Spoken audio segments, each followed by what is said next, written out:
Assalamualaikum warahmatullahi wabarakatuh.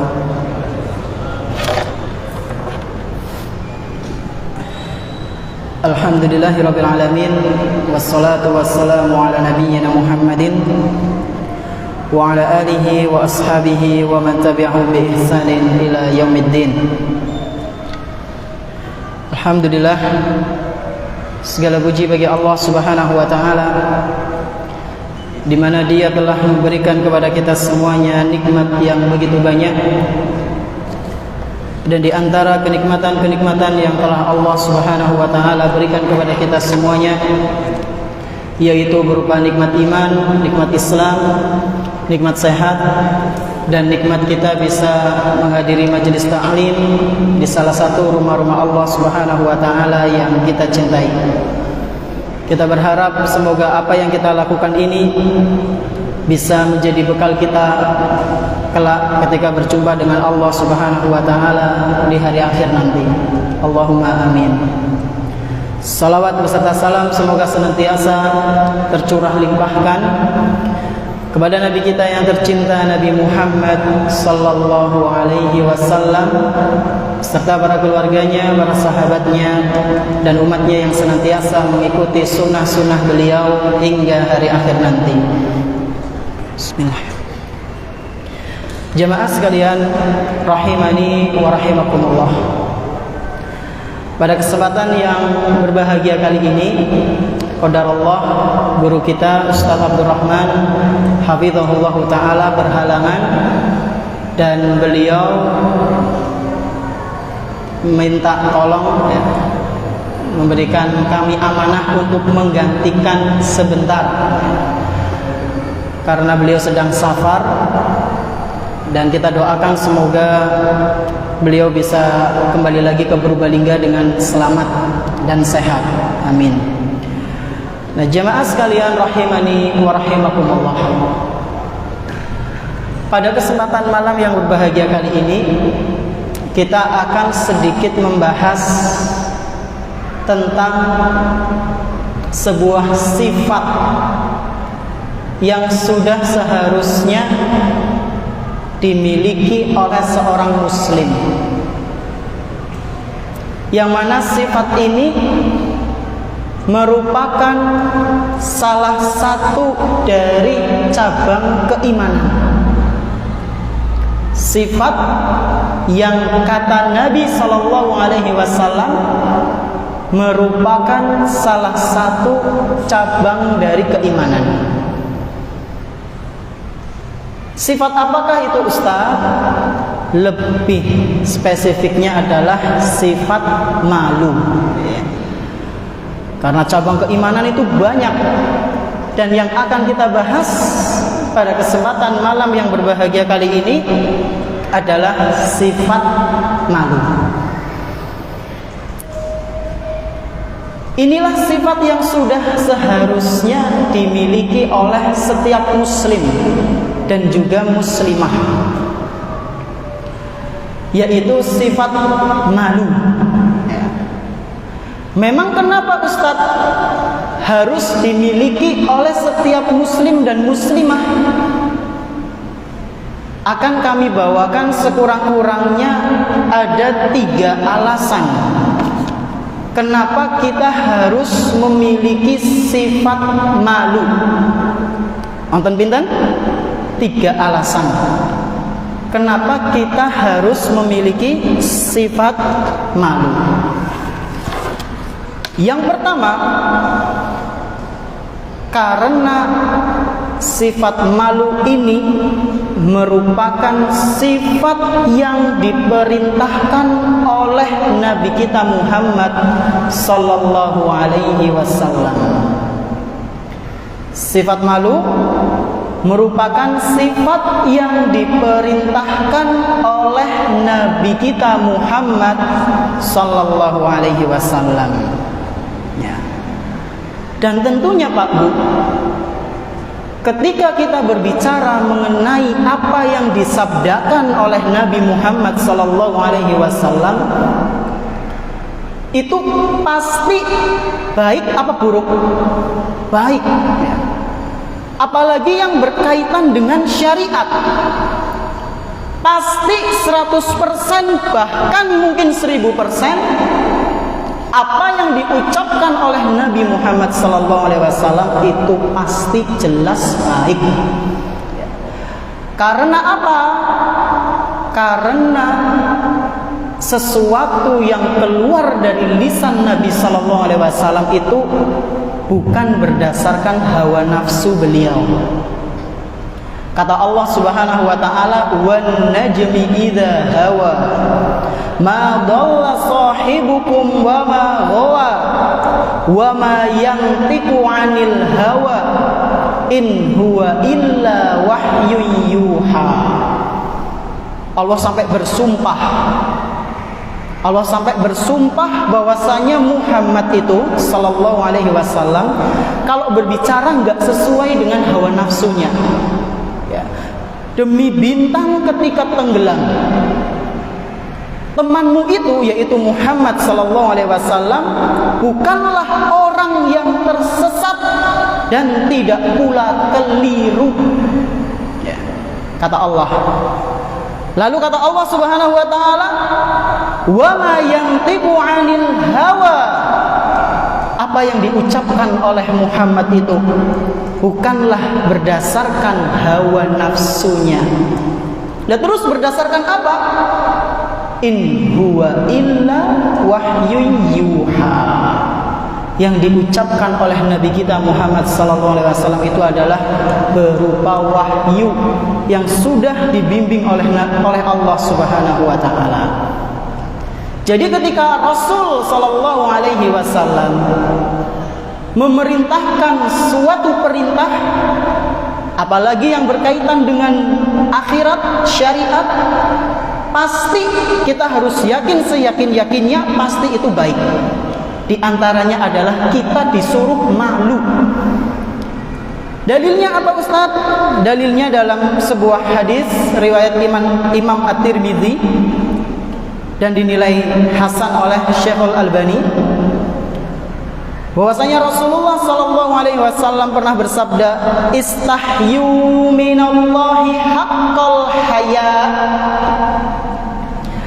Kalian malulah kepada Allah dengan rasa malu yang sebenarnya. Hadis riwayat At-Tirmidzi dinilai hasan oleh Syekhul Albani. Jadi Rasul sallallahu alaihi wasallam memerintahkan kita untuk memiliki rasa malu sing bener, sing temenanan. Ini yang pertama. Kenapa kita harus menghadirkan rasa malu dalam kehidupan kita? Kenapa kita harus memiliki rasa malu, sifat malu dalam keseharian kita? Karena ini adalah perintah dari Rasul sallallahu alaihi wasallam. Lalu yang kedua adalah kenapa kita harus memiliki sifat malu? Karena sifat malu itu tidaklah akan mendatangkan kecuali kebaikan. Kepada Ustaz, mana bingung? Gampangannya seperti ini. Kalau orang memiliki sifat malu, insya Allah kesehariannya itu penuh dengan kebaikan. Kita berusaha memiliki sifat malu, insya Allah apa yang akan kita lakukan itu adalah kebaikan. Dalilnya apa Ustaz? Dalilnya sabda Nabi sallallahu alaihi wasallam dalam sebuah hadis riwayat Imam Ahmad dan dinilai sahih oleh Syekh Syu'aib Al-Arnaud. Kata Rasul sallallahu alaihi wasallam, "Al-haya'u khairun kulluhu." Rasa malu itu semuanya baik. Dalam riwayat lain juga disebutkan Rasulullah sallallahu alaihi wasallam bersabda, "Al-haya'u la ya'ti illa bi khairin." Sifat malu itu tidak akan mendatangkan kecuali kebaikan. Jadi itu, kalau seseorang memiliki sifat malu, maka gerak-geriknya itu akan seakan-akan ada yang ngawasi gitu. Lah masa ngarep kayak giye, engko kayak giye. Nah, Izinlah. Gampangannya seperti itu. Yang kedua ini diriwayatkan oleh Imam Bukhari dari sahabat Imran bin Husain radhiyallahu anhu. Ini yang kedua. Kenapa kita harus memiliki sifat malu? Yang pertama karena ini merupakan perintah Rasul. Terus yang kedua apa Ustaz tadi? Karena sifat malu akan mendatangkan kebaikan. Poin yang ketiga, sing terakhir, cepat teman Ustaz. Kita kan cuma membawakan 3 poin. Ini poin yang terakhir. Ya. Kenapa kita harus memiliki sifat malu? Karena malu itu sebagaimana yang disebutkan tadi merupakan cabang dari keimanan. Malu merupakan cabang dari keimanan. Dalilnya apa Ustaz?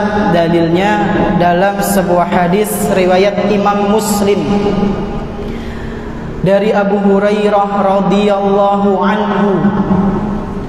Rasulullah sallallahu alaihi wasallam pernah bersabda, Al-imanu bid'un wa sab'una aw bid'un wa sittuna syu'batan fa afdaluha qawlu la ilaha illallah. Kata Rasul sallallahu alaihi wasallam, iman itu memiliki 70 lebih atau 60 lebih cabang keimanan. Iman itu memiliki cabang bisa sampai 70 atau 60 lebih. Dan yang paling tinggi kata Rasul sallallahu alaihi wasallam, qaulul la ilaha illallah. Ucapan la ilaha illallah. Ya tentunya mengucapkan dengan mengetahui makna dan konsekuensinya, ya. Kemudian beliau melanjutkan sabdanya, wa adnaha imatatul adza. Dan cabang keimanan yang paling rendah adalah seseorang menyingkirkan gangguan di jalan. Jamaah rahimani wa rahimakumullah. Hadis ini sebagai bantahan kepada kelompok yang mengatakan bahwasanya seseorang yang melakukan dosa besar itu langsung auto lockout, keluar dari keislamannya. Ada sebagian kelompok yang meyakini seperti itu. Murtakibunal kabair, ini kafir, kufar.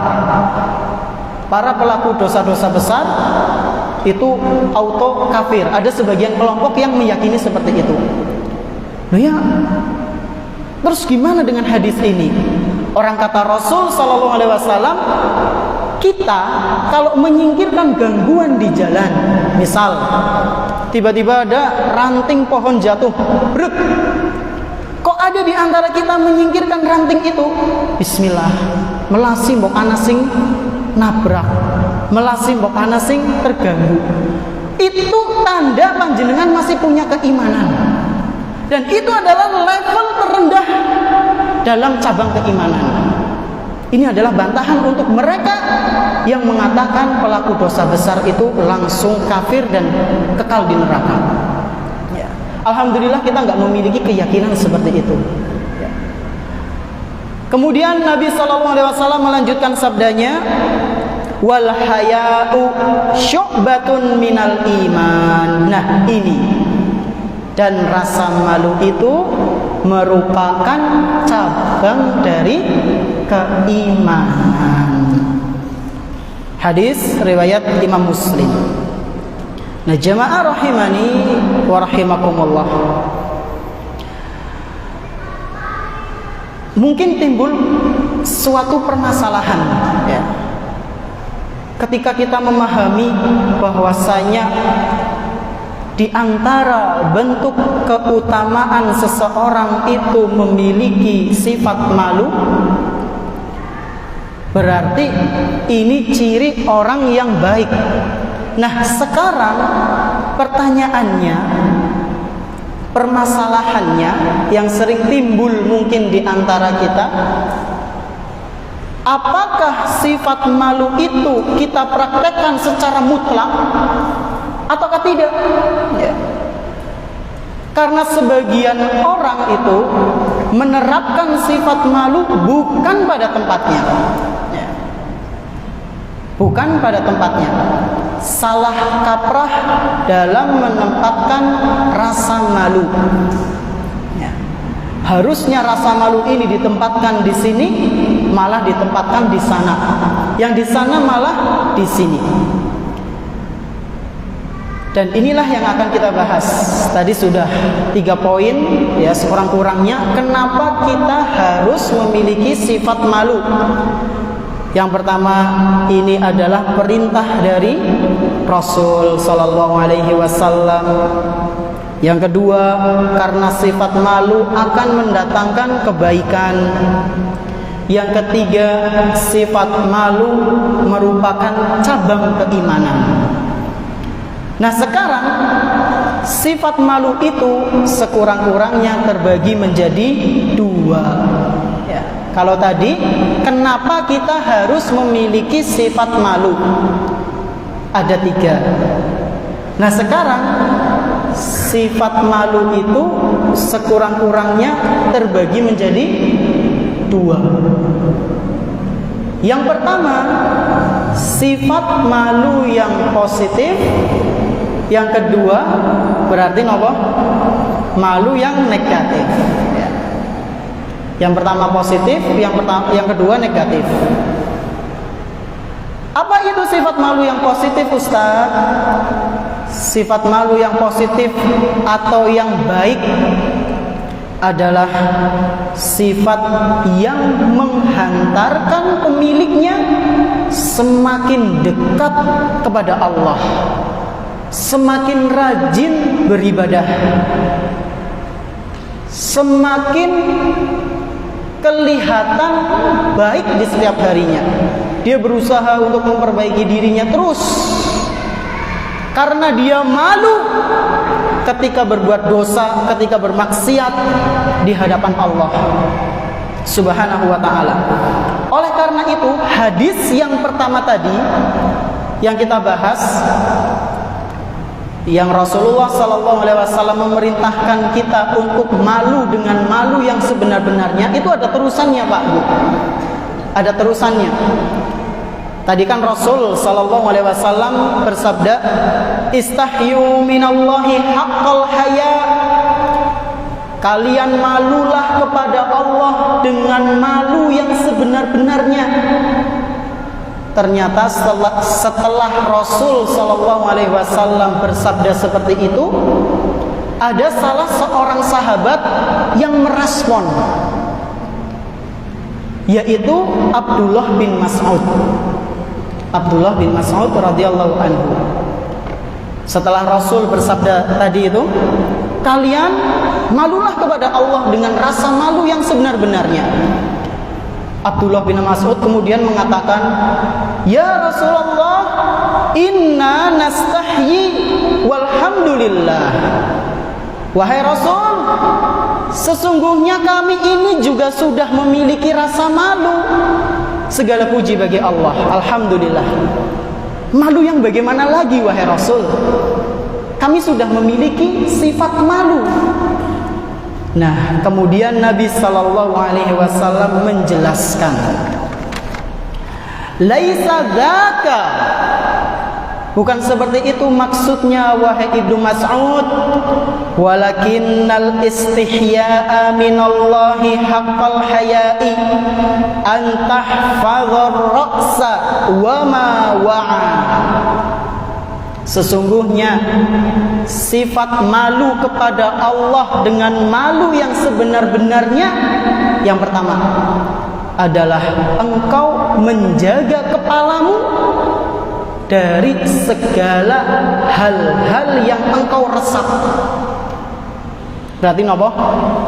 informasi-informasi, berita-berita, apa yang kita resap, lalu apa yang kita pikirkan di otak kita, jangan sampai itu adalah hal-hal yang negatif.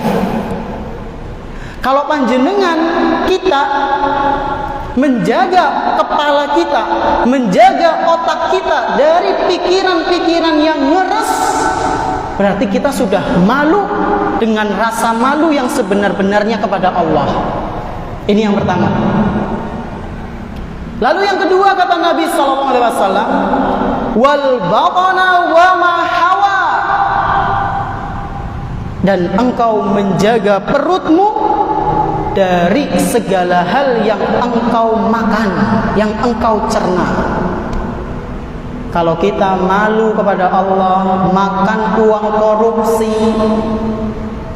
sehingga kita nggak melakukannya, makan uang riba sehingga menahan diri kita untuk tidak bertransaksi dengan riba, kemudian dengan makanan atau minuman yang zatnya memang haram, kita malu, dan rasa malu itu menahan kita untuk melakukan hal tersebut. Inilah rasa malu yang sebenarnya kepada Allah. Ini yang kedua. Lalu yang ketiga, kata Rasul sallallahu alaihi wasallam, wal tadhkuril mauta wal bila,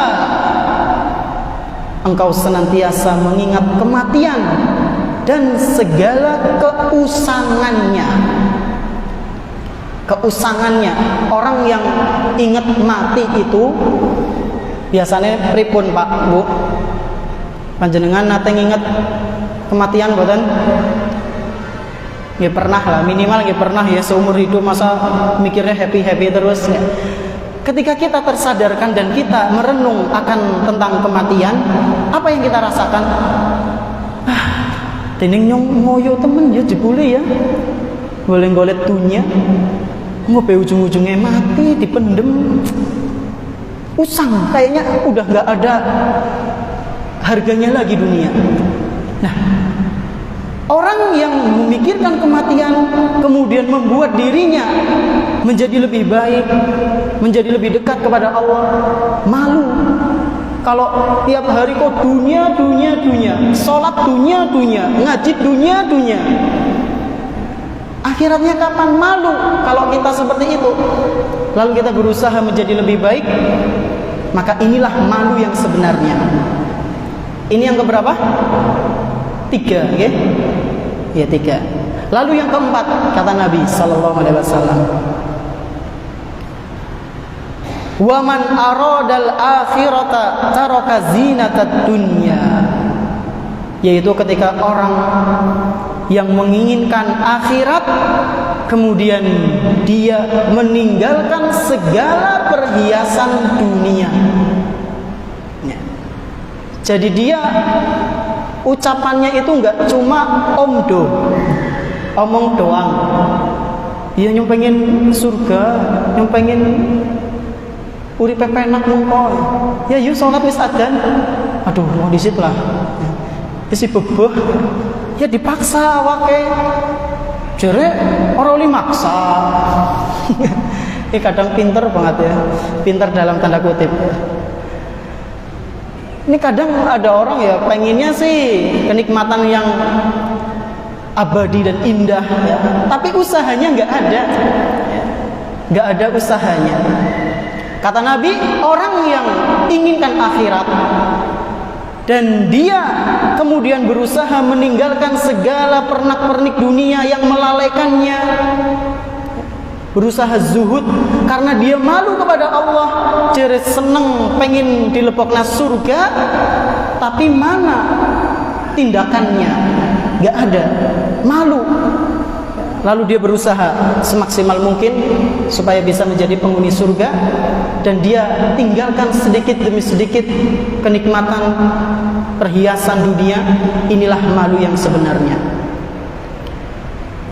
Kemudian kata Nabi sallallahu alaihi wasallam, "Faman fa'ala dzalika faqad istahya minallahi haqqal haya." Barang siapa yang melakukan 4 hal tadi. Kasih kamutan Pak, Bu. Empat apa tadi? Yang pertama, menjaga pikiran atau ya kepala kita dari informasi atau pikiran yang kotor. Kedua apa? Menjaga, masya Allah, makanan dari makanan yang haram, baik itu zatnya ataupun yang didapatkannya. Ketiga apa? Mengingat kematian. Yang keempat, merealisasikan atau berusaha untuk benar-benar mempraktekkan apa yang dia inginkan berupa kehidupan akhirat nanti.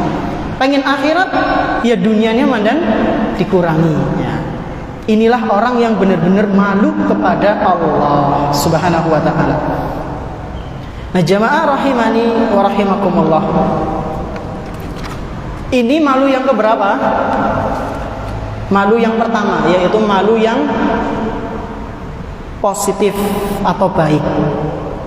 Kemudian yang kedua, malu yang buruk. Ya.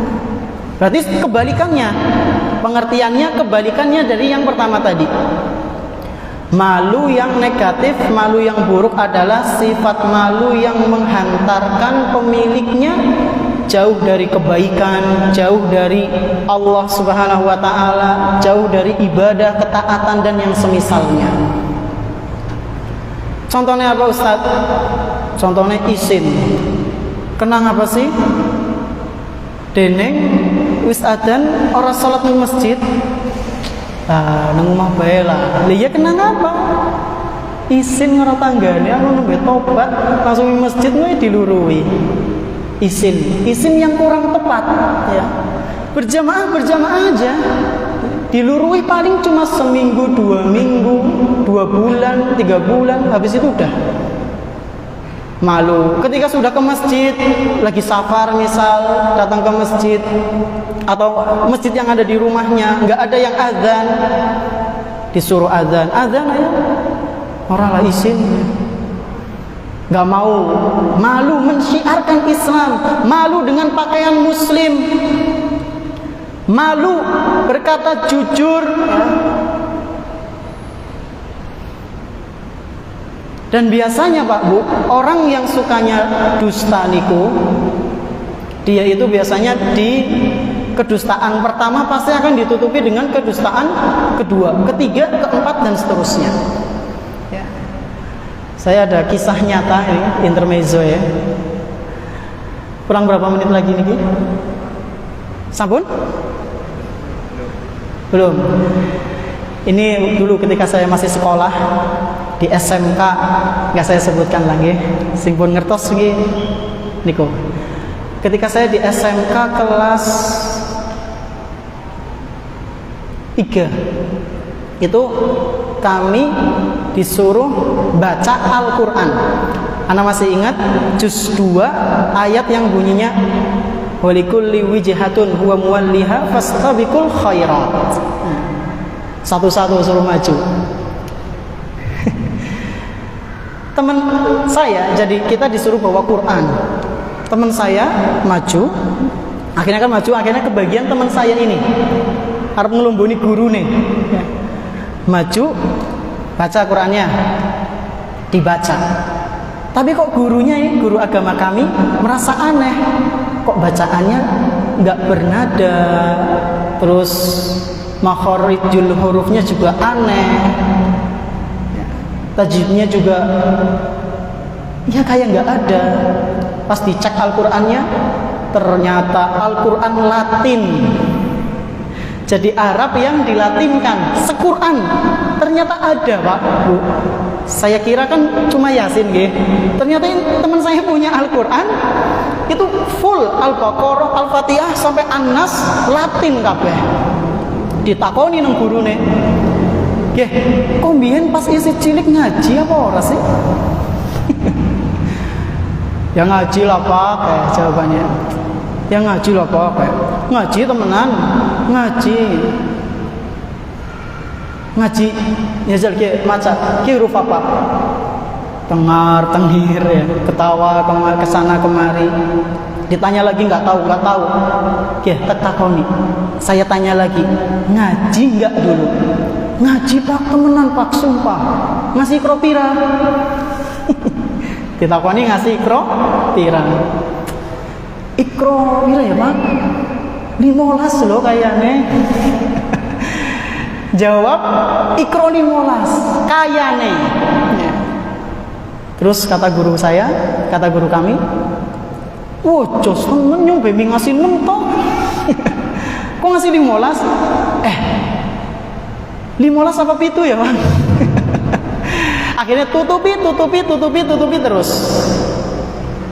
Kemudian setelah itu sudah sinau maning ya, jangan ngisin-ngisinkan, jangan memalukan, udah gede masa nggak bisa. Kemudian hari berikutnya, ketika itu ada teman saya ya, dia itu satu desa yang satunya nggak berangkat.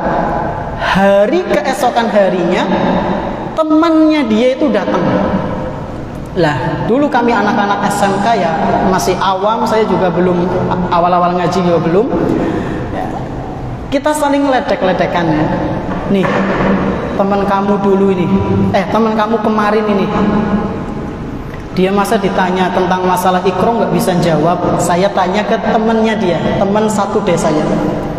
Teman kamu masa kemarin ditanya sama Pak Fulan, tanya ikro masa jawabannya masih 15. Temannya dia yang baru berangkat, kemarin nggak berangkat, ketawa ngakak sekorete. Nah, saya langsung mandang curiga, jajal takoni apa ya? Kira-kira pada bahaya apa mandang mending? Maka saya coba tanya, loh, emang ikro sih ngasih pira ya? Hahaha, masa orang ngerti ya? Ikro yang paling orang ngasih 10. Walah, jebule pada satu desa ternyata sama aja. Ya ini karena sifat yang sukanya nggak mau jujur, kebohongan akhirnya ditutupi dengan kebohongan, itu sedikit intermezzo. Akhirnya ya blunder sendiri, memalukan dirinya sendiri ya.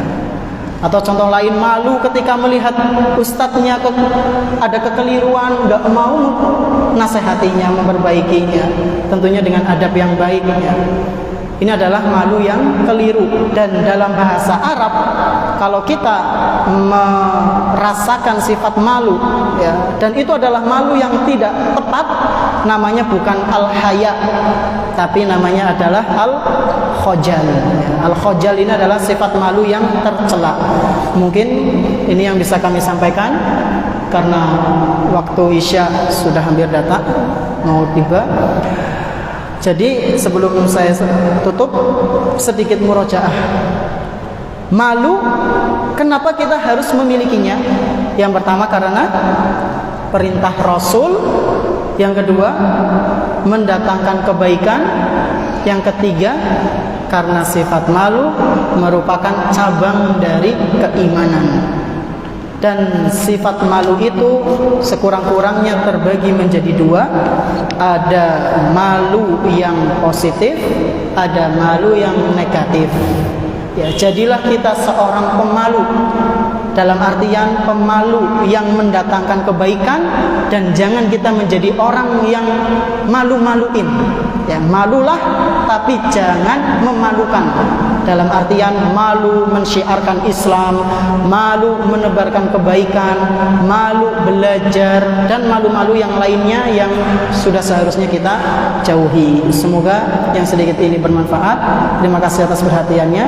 Mohon maaf atas segala kekurangannya. Kita tutup dengan doa kafaratul majlis. Subhanakallahumma wabihamdik, asyhadu an la ilaha illa anta, astaghfiruka wa atubu ilaik. Wassalamualaikum warahmatullahi wabarakatuh.